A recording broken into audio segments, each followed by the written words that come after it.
2 வார்த்தை சொல்கிறேன்.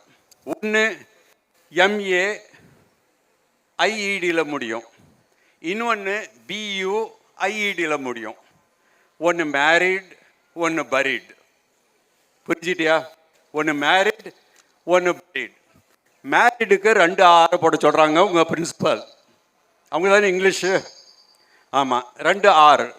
MA RR. பரீடுக்கு 1 R.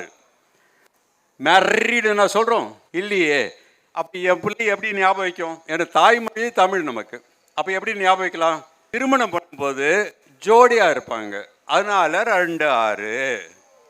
புதைக்கும் போது எப்படி புதைப்பாங்க? தனியாக தான் புதைப்பாங்க, அதனால் 1 R. ஸோ இந்த மாதிரி நீங்கள் நிறைய விஷயங்களை you must try to understand and keep it up.